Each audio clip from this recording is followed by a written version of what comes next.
Hello friends, मैं हूँ Reena. Goldy mummy channel पे आप सबको बहुत बहुत स्वागत करती हूँ। पेरेंट्स, आज से फिर से एक इम्पॉर्टेंट एक्टिविटी आप लोग के साथ शेयर कर रही हूँ, जो मैंने अथर्वा के साथ किया और जो प्रॉब्लम अथर्वा में था वही एक्टिविटी मैं आप लोग के साथ शेयर कर रही हूँ। अगर आप अपना बच्चों के साथ करना चाहते हो तो ज़रूर कराइए। इसमें बच्चों को प्लानिंग एक्टिविटी जो होता है, प्लान करना, जो हमारे बच्चों के दिमाग में होता नहीं है। तो अथर्वा की दिमाग में कभी भी कोई भी काम करना या प्लान करना नहीं था, तो ये प्लानिंग एक्टिविटी करके फिर बच्चे को इम्प्रूवमेंट होता है। तो ये एक्टिविटी दिया था प्ले लैंग्वेज का, जो थेरेपिस्ट होता है उन्होंने दिया था। तो प्ले लैंग्वेज का जो थेरेपिस्ट होता है वो मतलब प्लान करने का, थिंकिंग स्किल में, लैंग्वेज इम्प्रूवमेंट में जो एक्टिविटी होता है उन्होंने देता है। तो अथर्वा को प्लानिंग वाला कोई मतलब वो नहीं था, कॉन्सेप्ट नहीं था। कोई चीज़ कोई पर चला गया, अगर लाने के लिए बोलोगे तो फिर नहीं ला सकता है। कोई चीज़ कोई पर भी रखना है तो रखने के लिए बोलोगे तो नहीं कर सकता। हमारी दिमाग में जैसे काफ़ी सारे प्लान रहता है ना, हमको भी सोचता है फ़ोटो फ्रेम कौन सा दीवार में लटकाएंगे तो अच्छा लगेगा, टीवी को कहाँ सेटिंग करेंगे तो अच्छा लगेगा, डाइनिंग टेबल को कहाँ रखेंगे तो अच्छा लगेगा। हमारे दिमाग में खुद से अपने आप बहुत सारे घर का डिज़ाइन चेंज करने के लिए प्लानिंग आता रहता है। लेकिन हमारे बच्चों के अंदर एक ज़रा से भी बॉल कहाँ रखे उसका प्लानिंग नहीं होता है। तो ये प्लानिंग एक्टिविटी बच्चे को सिखाना पड़ता है। तो सिखाते रहेंगे तो धीरे धीरे आपका बच्चा जब इम्प्रूवमेंट करेगा खुद ही प्लान करने लगेगा। कोई भी काम बोलोगे तो खुद ही कर पाएगा। तो कैसे ये सिखाना है, जैसे फर्स्ट अथर्वा को अगर डाइनिंग टेबल के नीचे एक बॉल चला जाए, या टेबल के नीचे एक बॉल चला जाए, चेयर के नीचे एक बॉल चला जाए, अगर अथर्वा को मैं बोलता था जो टेबल के नीचे से बॉल निकालो या चेयर के नीचे से बॉल निकालो, तो उसको ये कॉन्सेप्ट नहीं था जो टेबल के नीचे हमें बैंड होके घुसना है फिर हाथ से बॉल को निकालना है। ये प्लानिंग एक्टिविटी होता है। ये वाला प्लान अथर्वा की दिमाग में बिल्कुल नहीं था। अगर आपका बच्चों के दिमाग में भी ऐसे है तो आप ज़रूर ये काम कराइए। और ये काम अगर कोई बच्चा कर भी सकता है फिर भी उनको कराएंगे तो उसको कमांड फॉलोइंग एक्टिविटी इंप्रूवमेंट होगा, थिंकिंग स्किल इंप्रूवमेंट होगा, लैंग्वेज इंप्रूवमेंट होगा। तो ये सब एक्टिविटी करने से, planning activity, thinking skill activity करने से बच्चे को बहुत सारे फ़ायदा मिलता है जो हमें पता नहीं लगता है। लेकिन जब बच्चा इंप्रूवमेंट कर जाता है तब तो हमें पता लगता है इतना कुछ कराया था इसलिए शायद हमारा बच्चा इतना इंप्रूवमेंट कर गया। तो अथर्वा को मैंने चेयर रख के, चेयर के अपोजिट साइड, अथर्वा चेयर की इस साइड में है और अपोजिट साइड में मैंने बॉल रख के मैं बोलता था जाओ चेयर के नीचे से बॉल रख के आओ। तो उसको ये कॉन्सेप्ट नहीं था जो घूम के जाओ या चेयर के नीचे से जाओ या हाथ से नीचे झुक के हाथ से बॉल लेके आओ, ये कॉन्सेप्ट नहीं था। तो ऐसे रख के फिर मैं बोलती थी जाओ घूम के जाके, उसका हाथ पकड़ के मैं बोलती थी घूम के जाके टर्न करके बॉल लेके आओ। या तो कभी ऐसे बोलता था नीचे से, मतलब चेयर को तो आप घूम के बच्चा लेके आ सकता है, लेकिन अगर कोई टेबल हो, डाइनिंग टेबल हो, उसको नीचे बॉल जाए तब आपको ज़रूर ऐसे सिखाना है। जो डाइनिंग टेबल के नीचे हमें अगर बॉल लाना है या कार लाना है या कोई जूता चप्पल चला गया वो लाना है, बच्चे को आप बोलेंगे डाइनिंग टेबल के नीचे से लेके आओ। चेयर के नीचे से जब बोलेंगे तब आप बच्चे को हाथ पकड़ के घुमा के बोलेंगे ये बॉल ले लो, आपको यहाँ पर आने के लिए घूम के आना होगा। और चेयर टेबल के नीचे से लाना है तो आप बच्चे को सिखाएंगे टेबल के नीचे आप ऐसे नहीं कर सकते हो, बैंड होके, अगर टेबल के नीचे बैंड होके जा सकते हो तो आप बैंड होके जाओ, लेट के आगे बढ़ो, फिर हाथ से अपना कार या अपना टॉय जो चला गया वो लेके आओ। तो ये हमेशा तो हमारा चीज़ें नीचे नहीं चला जाता है, हमें खुद रख के बच्चों के साथ ये एक्टिविटी करना पड़ता है। तो ये करने से बच्चे को बहुत अच्छा इंप्रूवमेंट होता है, थिंकिंग स्किल, फिर बच्चे को लैंग्वेज इंप्रूवमेंट होता है, क्योंकि उसको समझना पड़ता है ना टेबल के नीचे से। तो टेबल का नीचे, चेयर का नीचे उसका कॉन्सेप्ट आता है, तो तब जाके बच्चा नीचे समझ के फिर आप बैंड होके जाओ। कितने सारे लैंग्वेज हमें मतलब उसमें यूज़ करना पड़ता है। तो बच्चा लैंग्वेज इंप्रूवमेंट ऐसे ही नहीं होता, इस टाइप का काम करने से बच्चों को लैंग्वेज इंप्रूवमेंट होता है। तो फिर जैसे बेड के नीचे बॉल चला गया, बेड के नीचे तो हमारा अगर बॉल चला जाए, अथर्वा को जब बेड के नीचे बॉल चला जाता था तो अथर्वा को अगर हम टॉर्च लाइट मार के बेड के नीचे दिखाते तो वो देखो बॉल है, तो अथर्वा को ये कॉन्सेप्ट नहीं था बेड के नीचे से कैसे निकाले। तो शायद आपका बच्चे को भी ये कॉन्सेप्ट नहीं होगा। तो आप क्या करेंगे, बच्चे को लेटाएंगे, टॉर्च लाइट मारेंगे, उसके बाद बोलेंगे वाइपर ले लो, वाइपर से आपको एकदम ज़मीन पे लेट के ऐसे करके टेढ़ा के लेट के वाइपर से खींच के आपको बॉल लाना है। और एकदम मतलब ज़्यादा दूर बॉल नहीं देना, तो एकदम पीछे की तरफ बॉल चला जाएगा तो हमारा बच्चा वाइपर से उतना अच्छा से, इनका ग्रोस मोटर स्किल में प्रॉब्लम रहता है तो वाइपर से खींच के बॉल नहीं निकाल पाएगा। छोटा सा वाइपर देना है या कोई पतला सा छोटा सा डंडा देना है और थोड़ा सा दूर जहाँ बच्चे को हाथ ना जाए बेड के नीचे, वहाँ पर आपको बॉल रखना है और बोलना है बॉल बेड के नीचे से निकालो।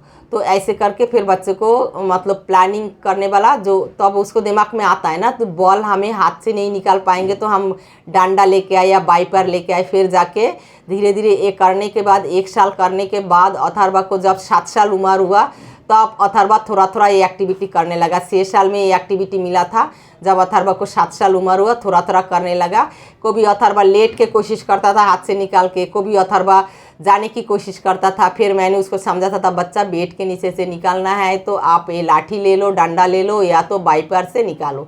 तो एक पतला सा डंडा रखा हुआ था मेरे घर में, वो मैं देती थी, फिर मैं उसको हाथ पकड़ के बोलती थी। तो ये 1 साल करने के बाद 7 साल में अथर्वा कर लेता था।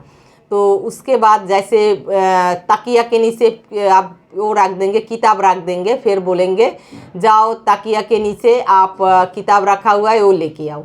तो तकिया के नीचे से किताब लाना कैसे है, तकिया को उठाना है, फिर किताब को हाथ में लेके आना है। तो अथर्वा को ये कॉन्सेप्ट नहीं था जो तकिया को उठाना है, तो कभी कभार इधर उधर घूमता था। किताब दिखाई दे रहा है, ऐसे नहीं एकदम बिल्कुल तकिया के नीचे रख दे, थोड़ा सा दिखाई दे रहा है। तो फिर उसको ये कॉन्सेप्ट नहीं था तकिया के नीचे से हम तकिया थोड़ा सा लेफ्ट हैंड से उठाए और बुक को खींच के निकाले। तो ये भी हाथ पकड़ के अथर्वा के साथ सिखाना पड़ा, जो तकिया को थोड़ा सा उठाओ और बुक को खींचो, निकल आएगा।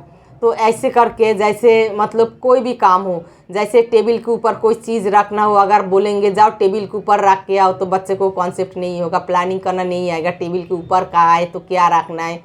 फिर जैसे ड्राज में अगर बर्तन रखने का जगह हो, अगर आप बोलेंगे जाओ गिलास या कटोरी को अपना जगह पे रख के आओ, ड्राज में रख के आओ या किचन शेल्फ में रख के आओ, तो वो प्लानिंग करके ठीक जगह पे रखने में हमारे बच्चों में मुश्किल होता है। तो आप पकड़ के ले जाएंगे और बोलेंगे कटोरी को ये ड्राज में, मतलब जो शेल्फ है ड्राज है जहाँ पर आप रखते हो वहाँ पर एकदम सेम जगह पे ठीक जगह पे बच्चे को रख के आना है। तो इसमें प्लानिंग स्किल इम्प्रूवमेंट होता है बच्चे को। फिर आप जैसे कराएंगे कोई चीज़ ऊपर लटका हुआ है और आप बोलेंगे जैसे एक बैग लटका देंगे, सपोज यहाँ पर एक कील टोक दिया, मैं अभी यहाँ दिखा रही हूँ कील टोक दिया, तो ये थोड़ा सा ऊपर टोकना है जो बच्चे को नहीं हाथ में आए। तो कील टोक के आप अगर हुआ एक कैरी बैग लटका देंगे और बोलेंगे जो कैरी बैग को आप वहाँ से लेके आओ, तो बच्चे को ये कॉन्सेप्ट नहीं होगा कैरी बैग मेरे हाथ में नहीं आ रहा है, दीवार में लटका हुआ है तो उसको कैसे निकाले। तो उसमें आपको बच्चे को सिखाना है एक स्टूल ले लो, घर पे एक स्टूल रखना है इस टाइप की एक्टिविटी करने के लिए। स्टूल ले लो, स्टूल के ऊपर उठो, खड़ा हो जाओ, फिर अपना हैंड्स को आप करो, फिर कैरी पैकेट को, वो जो प्लास्टिक का पैकेट होता है, फिर उसको आप निकाल के लेके आओ। तो ये होता है प्लानिंग एक्टिविटी। अभी अगर कोई पर कोई ऊंचाई में कुछ भी रख दूँ, अगर मैं बोलूँगी जे ऊपर वाला जो सेल्फ है वहाँ से एक डब्बा लेके आओ, बिस्किट का डब्बा लेके आओ, चाय पत्ती का डब्बा लेके आओ, तो अथर्वा अभी कैसे करता है जैसे स्टूल लेके जाता है, स्टूल के ऊपर खड़ा होकर लेके आता है। फिर बर्तन का जो स्टैंड है मेरे घर में, अगर मैं अथर्वा को पहले बोलता था बर्तन का स्टैंड से ग्लास लेके आओ, प्लेट लेके आओ, तो उसको कॉन्सेप्ट नहीं था, बर्तन का स्टैंड तो ऊपर होता है तो हमारा बच्चे को हाथ में नहीं आता है। तो बच्चे को ये प्लान करना है जो स्टूल लेके जाना है, स्टूल के ऊपर खड़ा होना है, फिर बर्तन का स्टैंड से प्लेट और गिलास लेके आना है। तो ऐसे करके आप स्टूल लेके जाएंगे और बोलेंगे बेटा बर्तन का स्टैंड में ऊपर में बर्तन है तो आप ले चलो, स्टूल ले चलो, स्टूल के ऊपर खड़ा हो जाओ, उसके बाद फिर उसको निकालो। फिर हाथ पकड़ के आप सिखाते रहेंगे तो आपका बच्चा भी साल भर के अंदर सीख जाएगा। क्योंकि एक प्लानिंग एक्टिविटी नहीं है, घर पे बहुत सारे हम प्लान करता है, बहुत सारे सामान इधर से उधर चेंज करता है, तो वो सारे सब कुछ सिखाना है। कभी अलमारी आप छोटा ये स्टूल हो या ड्राज हो, कुछ भी जैसे कोई चीज़ हो या चेयर हो, आप जो जगह पे रहता है वहाँ से खींच के दूसरा जगह पे ले जाएंगे और बोलेंगे चलो चेयर को हम आप जगह पे रख के आओ। तो चेयर को जगह पे रखने के लिए कहाँ से घुमा के, किधर धक्का मार के, कि कहाँ से पुश करके चेयर को कहाँ सेटिंग करना है, तो बच्चे को इसमें प्लानिंग एक्टिविटी इम्प्रूवमेंट होता है। तो इस टाइप का बहुत सारे काम होता है घर पे।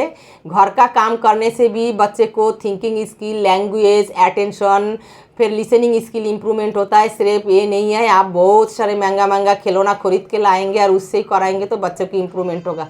क्योंकि बच्चे को एक रियल नॉर्मल लाइफ में लाने के लिए हम नॉर्मल लाइफ में बहुत कुछ करता है। जैसे अगर आप बेड के नीचे, आपका बेड के सामने चप्पल रखा है, बच्चे को बोलेंगे बेड के नीचे चप्पल रखो, तो फिर बच्चे को सोचना पड़ेगा बेड के नीचे कहाँ रखे, या तो बहुत दूर धक्का मार के रख देगा।